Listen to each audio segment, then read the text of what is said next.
ಕೋಲಾರ ನಗರದ ಹಳೆ ಬಸ್ ನಿಲ್ದಾಣದಲ್ಲಿ ಮಂಗಳವಾರ ಜೈ ಭೀಮ್ ಜೈ ಭಾರತ್ ಸಂಘಟನೆ ವತಿಯಿಂದ ಆಯೋಜನೆ ಮಾಡಲಾಗಿದ್ದ ಡಾಕ್ಟರ್ ಬಿಆರ್ ಅಂಬೇಡ್ಕರ್ ಅವರ 135ನೇ ಜನ್ಮ ಜಯಂತಿ ಅಂಗವಾಗಿ 700 ಮಹಿಳೆಯರಿಗೆ ಸೀರೆ ವಿತರಿಸುವಂತಹ ಕಾರ್ಯಕ್ರಮವನ್ನು ಮುಖ್ಯಮಂತ್ರಿಗಳ ಮಾಧ್ಯಮ ಸಲಹೆಗಾರ ಕೆವಿ ಪ್ರಭಾಕರ್ ಅವರು ಉದ್ಘಾಟನೆ ಮಾಡಿದರು. ಬಳಿಕ ಕಾರ್ಯಕ್ರಮಕ್ಕೆ ಆಗಮಿಸಿದ ಸಾವಿರಾರು ಮಂದಿಗೆ ಕುಷ್ಕ ಮತ್ತು ಮೊಟ್ಟೆ ಊಟವನ್ನು ಬಡಿಸಲಾಯಿತು. ಈ ಸಂದರ್ಭದಲ್ಲಿ ಕಾರ್ಯಕ್ರಮದ ಆಯೋಜಕರಾದ ನಾರಾಯಣಸ್ವಾಮಿ ಅವರು ಮಾತನಾಡಿ, ಸಂವಿಧಾನ ಶಿಲ್ಪಿ ಡಾಕ್ಟರ್ ಬಿಆರ್ ಅಂಬೇಡ್ಕರ್ ಅವರ 135ನೇ ಜನ್ಮದಿನದ ಪ್ರಯುಕ್ತ ಕೋಲಾರದಲ್ಲಿ 700 ಮಂದಿ ಮಹಿಳೆಯರಿಗೆ ಸೀರೆ ವಿತರಣೆ ಮಾಡಿದ್ದೇವೆ. ಸಿಎಂ ಮಾಧ್ಯಮ ಸಲಹೆಗಾರರಾದ ಕೆವಿ ಪ್ರಭಾಕರ್ ಅವರು ಮುಂದಿನ ಚುನಾವಣೆ ವೇಳೆಗೆ ಕೋಲಾರದ ರಾಜಕೀಯಕ್ಕೆ ಕಾಲಿಡಬೇಕು ಅಂತ ಹೇಳಿ ಮನವಿ ಮಾಡಿದರು.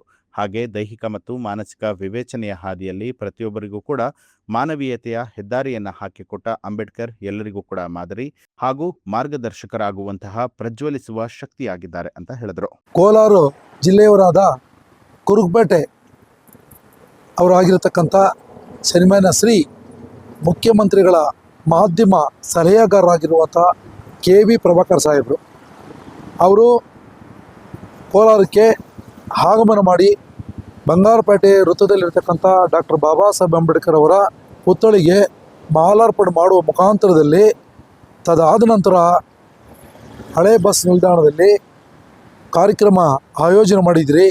ಆ ಆಯೋಜನೆಗೆ ಬಂದು ಪ್ರಭಾಕರ್ ಸಾಹೇಬರು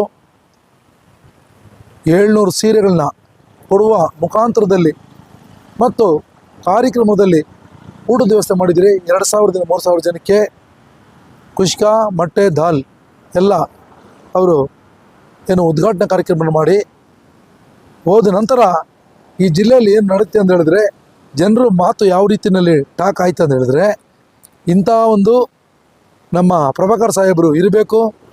ಜನರ ಮಧ್ಯದಲ್ಲಿ ಅವರು ಯಾವ ರೀತಿಯಲ್ಲಿ ಒಳ್ಳೆಯ ರೀತಿಯಲ್ಲಿ ಅವರು ಮಾತಾಡ್ತಕ್ಕಂಥ ಭಾಷಣ ಐತಲ್ಲ, ಆ ಭಾಷಣನ ಗಮನಿಸಿ ಜನರು ಇಂಥವರು ಸಮಾಜ ಸೇವಕರ ಸಮಾಜಕ್ಕಾಗಿ ಸಮಾಜ ಸೇವೆಗಾಗಿ ಇಂಥವರು ಮುಡುಪಿಡಬೇಕು, ನಮ್ಮ ಜೊತೆಲೂ ಸಹ ಇವರು ಇರಬೇಕು ಅಂತಕ್ಕಂಥದ್ದು ಎಲ್ಲರೂ ಇವತ್ತು ಮನೆ ಮಾತಾಗೈತೆ. ನ್ಯೂಸ್ ಅಲರ್ಟ್ ನಿಮ್ಮಿಂದ ನಿಮಗಾಗಿ.